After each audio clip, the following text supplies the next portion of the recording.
Hello and welcome to our online instruction video about standardized testing Anglia exams. The Anglia examinations are specialized in International ESOL, which stands for English for Speakers of Other Languages, in case you were wondering, like I was, specialized in those assessments since 1994.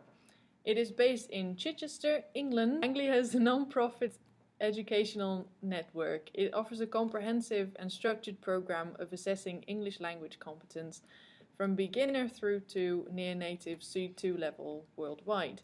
This step-by-step approach for testing encourages and motivates students to make clear and effective progress.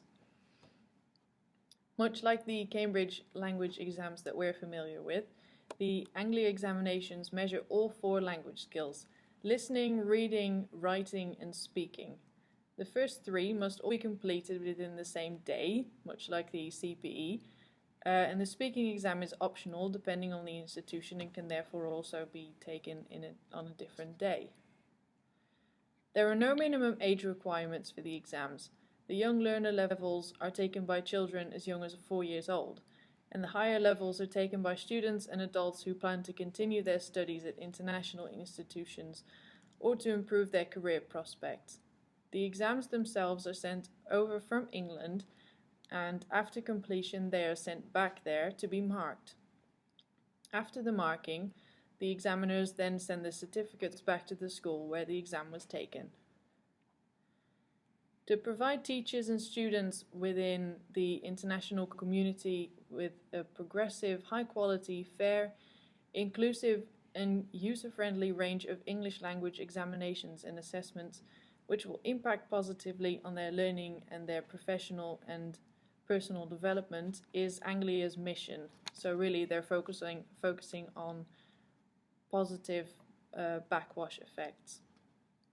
The Anglia Certificate of English, which is acquired through graded examinations, consists of 10 levels of general English.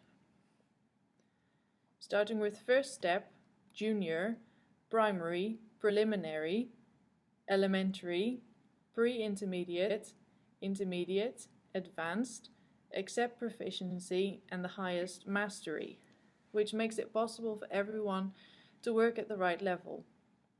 Students who are good at English can still be challenged, while students who are facing difficulties can work on the language development step by step.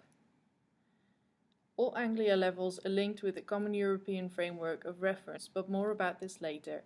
The Anglia website offers all kinds of helpful tools for both students and teachers, such as a teacher handbook filled with all the information they need on the Anglia tests and different ways of preparing their students for it, as well as a placement test for the choice of level, practice material, and requirements for the students. Furthermore, Anglia offers teacher training courses and videos for teachers to prepare them for the Anglia exams, and summer schools for English students who want to brush up their English over the summer holidays. And now Sana will explain something about a few different levels of the Anglia exam and the grading system. I'll be explaining something about the can-do statements Anglia has regarding the test per level. Just like the CPE test, Anglia has different tests for different levels.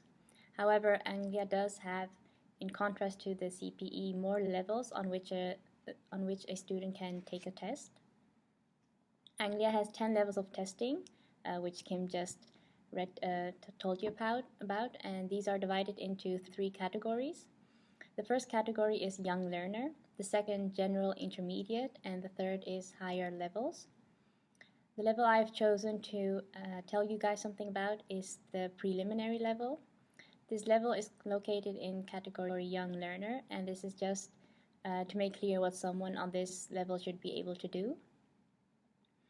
A person taking this test should be able to know 2 different words for an object, and they should know words and their opposites. Also, you should be able to read in English and answer comprehension questions, write whole sentences and answer questions about yourself. Anglia has made a list in which they tell us the 5 things they want a person taking this test on this level to know. For example, the student has a vocabulary of 400 words. The student can communicate in the present and past tense and talk about life experiences.